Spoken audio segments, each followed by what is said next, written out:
Fancy chain. അത് അവിടെ എവിടെയെങ്കിലും തന്നെ കാണും. ഇവിടെ എങ്ങും ഇല്ല. ഞാൻ ഇവിടെ മുഴുവൻ നോക്കിയതാ.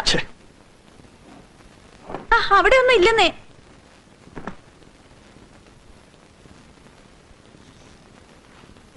അമ്മേ, എന്താടാ? എന്റെ 3.5 പവന്റെ ചെയിൻ കാണാനില്ല. എന്റെ ഈശ്വര, ഇവിടെ ആരെടുക്കാനാ? എല്ലായിടത്തും നോക്കിയോ മോനെ? ഇനി എങ്ങും നോക്കാനില്ല. എല്ലായിടത്തും അരിച്ചു പറക്കി നോക്കിയിരിക്കുക.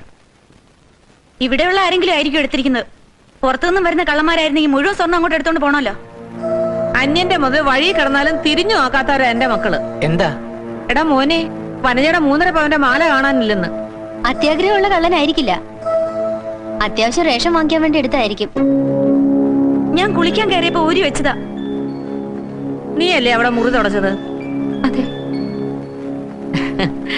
അന്നേരം ബുദ്ധിമോശം തോന്നി എടുത്തതാണെങ്കിലേ ആ മാല ഞാൻ കൊടുത്തേക്ക്.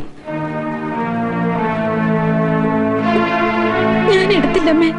പിന്നെ ആരെടുക്കാനേടി? നിന്റെ ഈ അവനെയും പൂങ്കണ്ണേരും ഒന്നും എന്റെ അടുത്ത് വേണ്ട. മര്യാദയ്ക്ക് ആ മാലയും കൊടുത്തേക്ക്. ചന്ദ്രേട്ടാ, അമ്മ എന്താ ഈ പറയുന്നത്? ഞാൻ എടുത്തിട്ടില്ല. കട്ടവരാരും കട്ടെന്ന് പറയില്ലടാ. കിട്ടേണ്ടത് 2 എണ്ണം കിട്ടുമ്പോ തത്ത പറയുന്ന പോലെ പറയും. അമ്മയ്ക്ക് ഇപ്പൊ എന്താ വേണ്ടത്? തല്ലിയോ കൊല്ലി എന്താണെന്ന് വെച്ചാൽ ചെയ്യേ. നരകത്തിൽ പോയാൽ ഇതിനെക്കാളും സ്വസ്ഥത കിട്ടും. ഭാര്യയും ഭർത്താവും കൂടുള്ള നാടകം കൊള്ളാം. എനിക്കെന്റെ മാല കിട്ടിയില്ലെങ്കിലേ ഞാൻ പോയി എന്റെ അച്ഛനോട് പറയും. പോലീസുകാർ വന്ന് ചോദിക്കുമ്പോ മാല താനേ വന്നോളും. മനചേട്ടത്തി, നിങ്ങളുടെ അച്ഛൻ തമ്പി വക്കീലിന് ഒരുപാട് പണവും സ്വാധീനമൊക്കെ ഉണ്ടാവും. പക്ഷെ ഈ മാലയുടെ പേരിൽ പോലീസ് ഇവിടെ വന്ന് ആരെങ്കിലും ചോദ്യം ചെയ്യുകയോ അവമാനിക്കുകയോ ചെയ്താൽ അതിന്റെ നാണക്കേട് ഞങ്ങൾക്ക് മാത്രമല്ല, നിങ്ങളുടെ ഭർത്താവിനും കൂടിയാ. ഞാൻ അതങ്ങ് സഹിച്ചു. ഓ, ഇതിനേക്കാൾ വലുത് സഹിക്കാനുള്ള തൊലിക്കട്ടി ഇയാൾക്ക് ഈയിടെ കിട്ടിയിട്ടുണ്ടെന്ന് എനിക്കറിയാം. വിദ്യാർത്ഥി പാവപ്പെട്ട വീട്ടിലെ പെണ്ണായി പോയതുകൊണ്ട് അവരോട് ഇത്ര ക്രൂരത കാണിക്കരുത്. ദൈവം പോലും പൊറുക്കില്ല. ഒരു കാര്യം ഞാൻ പറഞ്ഞേക്കാം, പോലീസ് എങ്ങാനും ഇവിടെ കയറാൻ ഇടവന്നാൽ പിന്നെ മനസ്സമാനത്തോടെ ആരും കിടന്നുറങ്ങാന്ന് വിചാരിക്കണ്ട.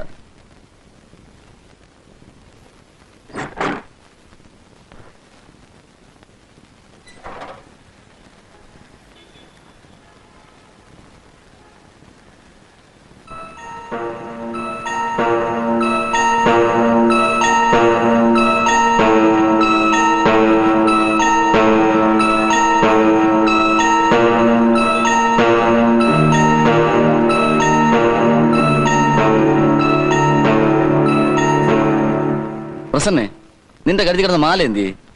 ഏത് മാല? നമ്മുടെ വനചേട്ടത്തിന്റെ മാലേ. വനജയുടെ മാല എങ്ങനെയാ അവിടെ കൈ വരുന്നത്? ആ, അതെങ്ങനാ വരുന്നതെന്ന് അമ്മയ്ക്ക് ഞാൻ കാണിച്ചു തരാം.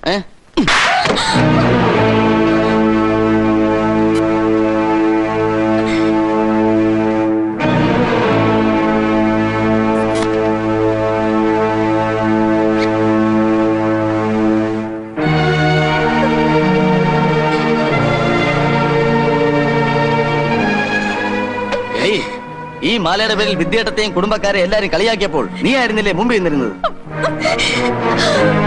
കുടുംബത്തിന്റെ അന്തസ്സും അഭിമാനവും പറഞ്ഞു നടക്കുന്ന അമ്മയ്ക്ക് മകള് മാല മോഷ്ടിച്ചതിനെ കുറിച്ച് ഒന്നും പറയാനില്ലേ? വിദ്യാർത്ഥത്തെ കളിയാക്കാൻ അമ്മയും കൂടി കൂട്ടുന്ന മോളെ കൊണ്ട് എടുപ്പിച്ചായിരിക്കും അല്ലേ?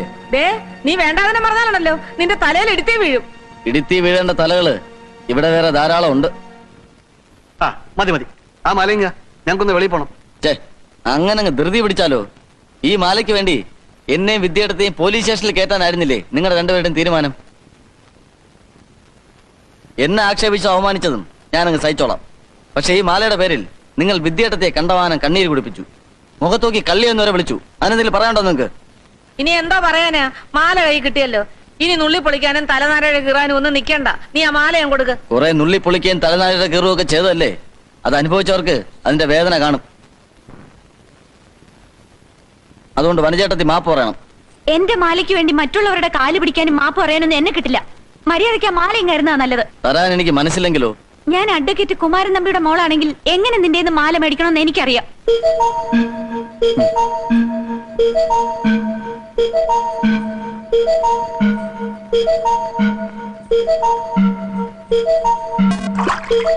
അയ്യോ,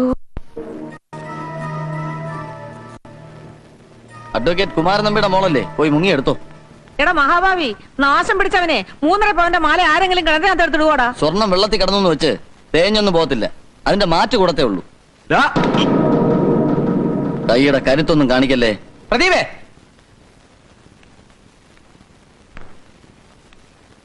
ഏട്ടനും അനിയനും തമ്മിൽ തല്ലുന്ന അവസ്ഥ വരെ കൊണ്ടെത്തിച്ചപ്പോ എല്ലാവർക്കും തൃപ്തിയായല്ലോ.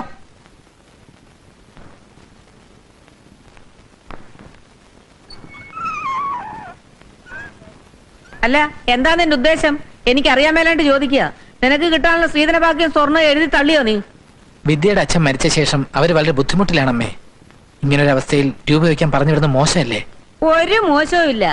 എടാ, നേരെ നെറിയുള്ളവരായിരുന്നെങ്കിലേ 30 സെന്റ് സ്ഥലവും ഒരു വീടും ഇല്ലേ? അത് വിറ്റിട്ടെങ്കിലും തരാമായിരുന്നല്ലോ. കൈ തന്നെ അത് മീൻ പിടിക്കാമെന്ന് വെച്ചാലേ എന്റെ അടുത്ത് നടപ്പില്ലടാ മോനെ. ഞാനും നീയും കൂടെ വിദ്യയും കൂട്ടി അവിടെ വീട്ടിൽ ചെല്ലുന്നു. തരാനുള്ള പൊന്നും പണവും തന്നില്ലെങ്കിൽ അവൾ അവിടെ വീട്ടിലിരിക്കും. പറഞ്ഞു പറ്റിക്കുന്നവരോട് ഇങ്ങനെ തന്നെ ചെയ്യണം. വിദ്യ വീട്ടിൽ കൊണ്ടുപോയി വിടുകയെ സ്ത്രീധന ബാക്കി മേടിക്കുക എന്ത് വേണമെങ്കിലും അമ്മ ചെയ്തോ. അമ്മയ്ക്ക് മനസ്സമാധാനം കിട്ടുമല്ലോ. പക്ഷെ ഞാൻ വരില്ല. നീ വരുന്നില്ലെങ്കിൽ വരണ്ടടാ. എനിക്കറിയാം അവളെ കൊണ്ടുപോയി വിടാൻ. സ്ത്രീധന ബാക്കി തരാൻ അച്ഛനില്ല. അതുകൊണ്ട് ഞാൻ വീട്ടിൽ ചെന്ന ശാന്തേട്ടന് ഒരു വക്കീൽ നോട്ടീസ് അയക്കണം. വിവാഹമോചനത്തിന്. നഷ്ടപരിഹാരമോ ജീവനാംശമോ ഒന്നും ഞാൻ ആവശ്യപ്പെടില്ല. ശാന്തേട്ടനെങ്കിലും ഒരു നല്ല ജീവിതം കിട്ടട്ടെ. വിദ്യ, അല്ലാതെ ഞാൻ നോക്കിയിട്ട് ഒരു വഴിയും കാണുന്നില്ല ശാന്തേട്ട. തന്നെ പറഞ്ഞയക്കാൻ അല്പം പോലും ഇഷ്ടമുണ്ടായിട്ടല്ല. പിന്നെ ഒന്ന് നോക്കിയാൽ അമ്മയുടെ ആട്ടും തുപ്പും സഹിച്ച് ഇവിടെ കഴിയുന്നതിനേക്കാൾ എന്തുകൊണ്ടും ഭേദം അവിടെ കഴിയുന്നതാ. തനിക്ക് കുറച്ച് നാളത്തേക്കെങ്കിലും സ്വസ്ഥത കിട്ടുമല്ലോ.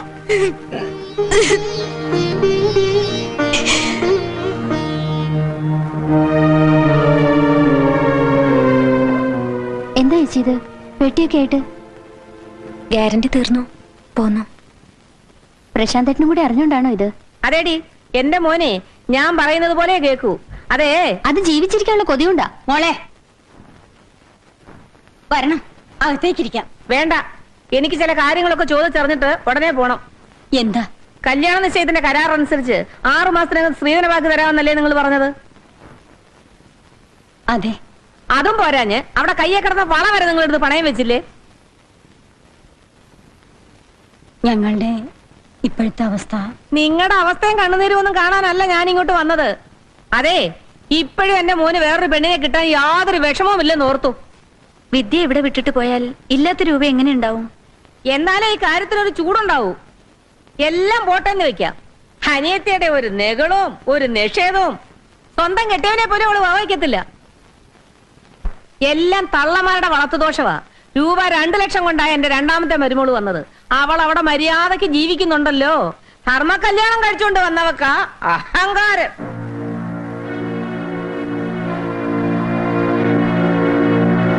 ഞാനൊരു അവധി മനസ്സ് കണ്ടിട്ടുണ്ട്. അതിനുള്ളിൽ കിട്ടിയില്ലേ എന്താ ചെയ്യേണ്ടതെന്ന് എനിക്കറിയാം. ഊണ് കഴിച്ചിട്ട്?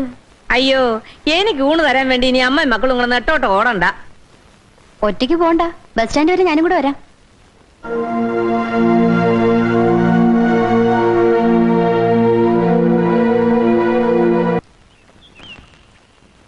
നീ രാവിലെ ബാഗും തൂക്കി എങ്ങോട്ട് പോവാ അടി പെണ്ണേ?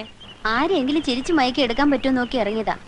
പിന്നെ വലിയൊരു തുക സ്ത്രീധനം വാങ്ങി മോനെ കൊണ്ട് വേറൊരു പെണ്ണിനെ കെട്ടിച്ച് അമ്മയ്ക്കും മോനും സുഖമായിട്ട് ജീവിക്കാൻ കരുതുന്നുണ്ടോ? നീ എന്നെ പേടിപ്പിക്കാൻ നോക്കുകയാണോ?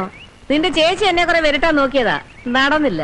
പിന്നെ നീ അതെന്റെ ചേച്ചി ഒരു പാവായതുകൊണ്ടാ. ചേച്ചിയുടെ സ്ഥാനത്ത് ഞാനായിരുന്നെങ്കിലേ നിങ്ങളുടെ മകനെ കൊണ്ട് തന്നെ നിങ്ങളെ വീട്ടിൽ നിന്ന് തല്ലി ഇറക്കിച്ചേനെ. വെറുതെ അല്ലടി നീയൊക്കെ വല്ലവന്റെ കഴുത്തെ തൂങ്ങുന്നതിന് മുൻപേ തന്തെ കെട്ടിയെടുത്തത്. ദേ തള്ളേ, സൂക്ഷിച്ച് സംസാരിക്കണം. മരിച്ചുപോയ എന്റെ അച്ഛനെ പറഞ്ഞാണ്ടല്ലോ. നീ എന്താ ചെയ്യും? ദേ പിടിച്ചിട്ട് തള്ളു തന്നാലേ ആ ചെളി കിടക്കും. അമ്പേ, താടകയെ പോലെ കെട്ടിയൊരുങ്ങി നടക്കുന്നു. എടി പെണ്ണേ, നീ എന്നെ അപമാനിക്കാനായിട്ട് ഇറങ്ങിയിരിക്കുകയാണോ? മാനമുള്ളവർക്കല്ലേ അപമാനം ഉണ്ടാവൂ. ചേടാ, ഇത് നല്ല കൂത്ത്. ദേ തള്ളേ, നിങ്ങൾ എന്റെ അമ്മയോട് പറഞ്ഞില്ലേ തള്ളമാരുടെ വളർത്തുദോഷമാണെന്ന്? അങ്ങനെ ഒരു ദോഷം ഉണ്ടായിരുന്നെങ്കിലേ നിങ്ങൾ ഈ തടിയും കൊണ്ട് വെറുതെ പോവില്ലായിരുന്നു. നിങ്ങളുടെ മോള് 3.5 പവന്റെ മാല കെട്ടതിന്റെ കുറ്റം എന്റെ ചേച്ചിക്ക് ഞങ്ങൾക്കും ആയിരുന്നല്ലോ. പിന്നെ നിങ്ങൾ വേറൊരു കാര്യം കൂടി പറഞ്ഞല്ലോ. എന്റെ ചേച്ചി വലതുകാലം വെച്ച് കയറിയതിന് ശേഷമാണ് നിങ്ങളുടെ വീടൊരു നരകമായതെന്ന്. അത് പണ്ടേ ഒരു നരകമായിരുന്നല്ലോ. ഒരു തള്ളപ്പിശാചും കുറെ കുട്ടിപ്പിശാചും കൂടി ഒരുമിച്ച് വാഴുന്ന ഒരു നരകം. നിനക്ക് വെച്ചിട്ടുണ്ടടി. വിദ്യേച്ചി, ദേ പ്രശാന്തേട്ടൻ വരുന്നു. വിദ്യേച്ചി ഡൈവേഴ്സ് ചെയ്യാനുള്ള വക്കീൽ നോട്ടീസും കൊണ്ട് വന്നതായിരിക്കും ശാന്തേട്ടൻ അല്ലേ? ഡൈവേഴ്സ് നോട്ടീസ് രജിസ്റ്റർ ചെയ്ത് അയക്കുന്നല്ലേ കൂടുതൽ സൗകര്യം. കയ്യിൽ കിട്ടിയില്ലെന്ന് പറയാൻ പറ്റില്ലല്ലോ.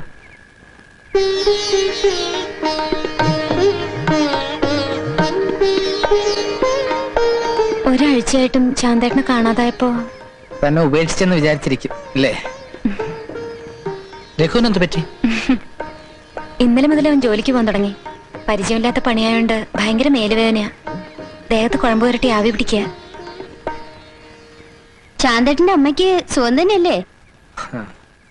സുഷമ ഇവിടുന്ന് ബസ് സ്റ്റാൻഡ് വരെ അമ്മയെ ചീത്ത പറഞ്ഞെന്ന് കേട്ടു. എന്താ വിഷമമുണ്ടോ? ഏയ്, പറഞ്ഞത് അല്പം കുറഞ്ഞു പോയിന്ന എന്റെ അഭിപ്രായം. പക്ഷേ അമ്മ അതിന്റെ ദേഷ്യമൊക്കെ തീർത്തത് എന്റെ അടുത്താ. ശാന്തേട്ടാ, ഒന്ന് ഡ്രസ്സൊക്കെ ഒന്ന് മാറ്റ്.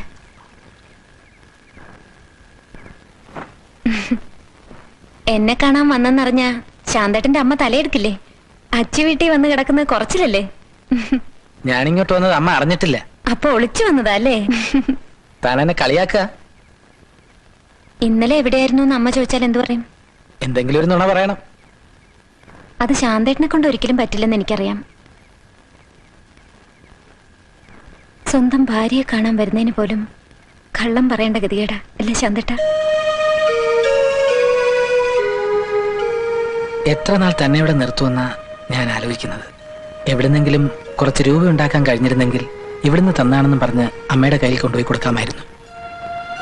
തന്നെ പിരിഞ്ഞ് എനിക്ക് ജീവിക്കാൻ പറ്റില്ല. ഞാൻ വീട്ടിൽ നിന്ന് പോന്നപ്പോ പറഞ്ഞ ഓർമ്മയുണ്ടോ? വക്കീൽ നോട്ടീസ്, ഡൈവേഴ്സ്. തനിക്ക് സ്നേഹം വേണമെന്ന് പറയാനും ആശ്രയിക്കാനും ഒക്കെ ആളുണ്ട്. എനിക്ക് ഇത്തിരി സ്നേഹം വേണമെന്ന് ഞാൻ ആരോട് പറയും? സ്നേഹവും പണവും സുഖവും ഒക്കെ കണക്ക് പറഞ്ഞ് അങ്ങോട്ട് വാങ്ങാൻ എല്ലാവരും എടുക്കരാ. ആയാലും കൂടപ്പിറപ്പായാലും ഭാര്യയായാലും. എന്റെ അടുത്ത് മാത്രമല്ലേ ഉള്ളൂ ഈ വാശി?